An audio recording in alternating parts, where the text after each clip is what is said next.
So till now हमने इस chapter में ये देख लिया कि कैसे हम लोग किसी फंक्शन को डिफरेंशिएबल या फिर कॉन्टिन्यूअस प्रूव कर पाते हैं by using the mathematical formulas. Okay, now next phase में हम लोग देखने वाले हैं कि हमारे पास एक्चुअल में डिफरेंशिएशन क्या होता है और हम लोग कैसे किसी फंक्शन को डिफरेंशिएट कर पाते हैं। ओके, सो आप लोगों ने 11th क्लास में पढ़ा था एक फॉर्मूला जिसकी मदद से आप लोगों ने किसी फंक्शन की डेरिवेटिव को फाइंड करना सीखा था at some particular point, let's say a. Okay, सो आप लोगों ने सीखा था कि अगर आपके पास y is equals to f x एक फंक्शन है जो कि एक डिफरेंशिएबल फंक्शन है।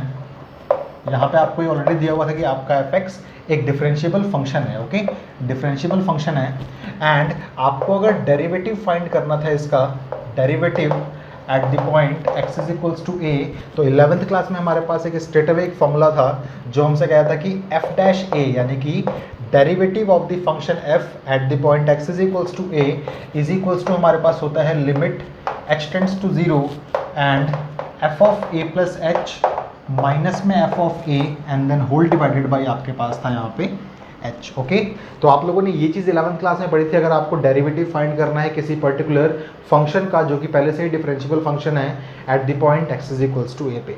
12th क्लास में आपने क्या सीखा था? 12th क्लास में मेनली आप लोगों ने डिफरेंशिएबिलिटी को एनालाइज करना सीखा कि अगर आपके पास कोई फंक्शन गिवन है देन वो किसी पर्टिकुलर पॉइंट पे डिफरेंशिएबल है या नहीं। उसके लिए आप लोगों ने राइट हैंड डेरिवेटिव को फाइंड किया था एंड लेफ्ट हैंड डेरिवेटिव को फाइंड किया था ना। आपने ये इवेल्युएट किया था कि क्या दोनों वैल्यूज आपके पास इक्वल एंड फाइनाइट आई हैं। अगर दोनों वैल्यूज आपके पास इक्वल और फाइनाइट आई हैं देन आप बोलते थे कि डेरिवेटिव की वैल्यू उस पॉइंट पे क्या होगी, या तो आपके पास RHD को आप लिख दीजिए या फिर आप लोग LHD को लीजिए, बिकॉज दोनों वैल्यूज आपके पास सेम टू सेम होंगी। और ध्यान से आप लोग देखिए यहाँ पे तो जो आपके पास एक्सप्रेशन लिखी हुई है ये एक्चुअल में राइट हैंड डेरिवेटिव ही है। यानी कि अगर कोई फंक्शन आपके पास ऑलरेडी डिफरेंशिएबल है देन डेरिवेटिव की जो वैल्यू आपके पास आती है वो क्या आती है, या तो आप राइट हैंड डेरिवेटिव लिख दीजिए यहाँ पे या फिर आप लोग लेफ्ट हैंड डेरिवेटिव को लिख दीजिए। ओके, 11th क्लास में आपने इस पूरी इक्वेशन को कहा था कि ये फॉर्मूला जो आपके पास है इस मेथड को आप बोलते हैं मेथड ऑफ फर्स्ट प्रिंसिपल। इसको आपने क्या कहा था? इसको आपने कहा था मेथड ऑफ फर्स्ट प्रिंसिपल। बहुत सी टेक्स्ट बुक्स के अंदर इसका एक और नाम क्या होता है हमारे पास, वो होता है AB इनिशियो मेथड, या फिर हम इसको डेल्टा मेथड भी बोलते हैं। ओके, सो ये सब कुछ हमने 11th क्लास में देखा हुआ था। नाउ आप लोग देखिए derivative of a function fx को आप डिनोट कैसे करते हैं, तो आप उसको डिनोट चाहे ऐसे कर लीजिए, f डैश a का मतलब क्या हो जाएगा, derivative of the function at the point x is equals to a। अगर आपको simply derivative of the function को डिनोट करना है देन आप लोग बोल सकते हैं कैपिटल D fx, या फिर आप ये भी बोल सकते हैं d by d x of what fx। Okay, mainly हम लोग इस नोटेशन का इस्तेमाल करेंगे थ्रू आउट द चैप्टर, इसको हम लोग ज़्यादा इस्तेमाल नहीं करेंगे। ओके, इस चीज़ को आप बोल सकते हैं ये है आपके पास डेरिवेटिव ऑफ द फंक्शन, या फिर आप इसको ये बोल सकते हैं differential coefficient of which function, तो ये हमारे पास fx फंक्शन का है। ज़रूरी नहीं कि हमारे पास हर बार fx फंक्शन ही होगा, हमारे पास कोई भी फंक्शन हो सकता है किसी भी वेरिएबल का। ओके, सो ध्यान से देखिए, हम लोग मेनली 11th क्लास में जब हमने इस फॉर्मूले को अप्लाई किया था तो हमने देखा था कि अगर हमें sin x का डेरिवेटिव फाइंड करना है देन उसके लिए भी हम लोगों को एक बहुत बड़ा प्रूफ करना पड़ा था एंड हमने फिर इसको इवैल्यूएट करके निकाला था कि उसका आंसर हमारे पास cos x आया था। बट वो सारा का सारा प्रोसेस एक बहुत ही लेंथी प्रोसेस था।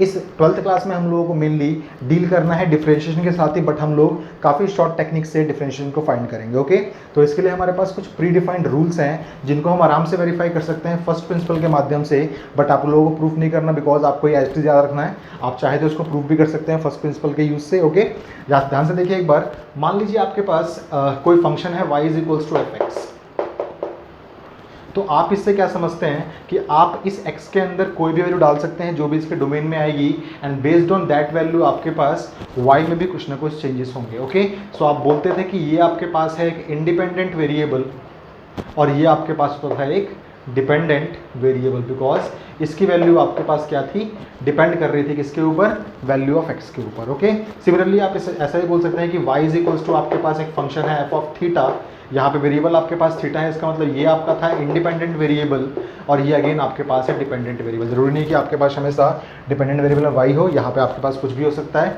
Let's say z is equals to आपने बोल दिया f ऑफ t, तो इस वाले फंक्शन के अंदर जो t है आपका वो है आपका इंडिपेंडेंट वेरिएबल और जो z है आपके पास वो है आपका डिपेंडेंट वेरिएबल। नाउ आप लोग पूरी इक्वेशंस को डिफरेंशिएट कर सकते हैं। हमेशा याद रखिएगा, आप लोग अगर चाहें, आप लोग मेनली डिपेंडेंट वेरिएबल को डिफरेंशिएट करते हैं with respect to independent variable. उसको आप डिनोट कैसे करते हैं ध्यान से देखिए। तो आप बोल सकते हैं यहाँ पे d by d x of what, of y। देखिए differentiation of dependent variable with respect to independent variable आपने किया है। इसको आप ऐसे भी लिख सकते हैं d by d x of this complete f x equal to actual में y ही है, तो आप y को रिप्लेस करके एफ एक्स भी लिख सकते हैं।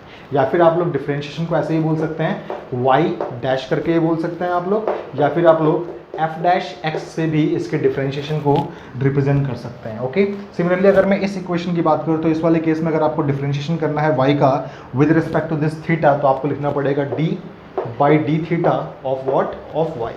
सिमिलरली आप इसको ऐसे ही बोल सकते हैं d by d theta of what, f of theta. Okay, या फिर आप ऐसे ही बोल सकते हैं y डैश, या फिर आप बोल सकते हैं f डैश थीटा। एक और नोटेशन आपके पास होती है, आप लोग इसको y1 भी बोल सकते हैं। y1 का मतलब आपने डिफरेंशिएट किया है इस y वाली टर्म को एक बार का मतलब सिंगल डिफरेंशिएशन आप लोगों ने किया है। हम लोग देखेंगे इस चैप्टर में कि हम लोग मल्टी लेवल डिफरेंशिएशन भी कर सकते हैं। हम लोग सेकंड ऑर्डर का डिफरेंशिएशन भी कर सकते हैं, यहाँ पे थर्ड ऑर्डर का भी कर सकते हैं, डिपेंडिंग अपॉन रिक्वायरमेंट हमारे पास क्या क्या है। ओके, ध्यान से देखिए, यहाँ पे भी आप इसको बोल सकते हैं कि आप y1 भी बोल सकते हैं इसको। सिमिलरली अगर मैं इस इक्वेशन को डिफरेंशिएट करना चाहूँ with respect to this independent variable t, तो मैं इसको लिख सकता हूँ dz अपॉन में dt, या फिर d ऑफ dt किसका, ft का, या फिर मैं बोल सकता हूँ z डैश, या फिर मैं बोल सकता हूँ f डैश t, या फिर मैं ये बोल सकता हूँ z1।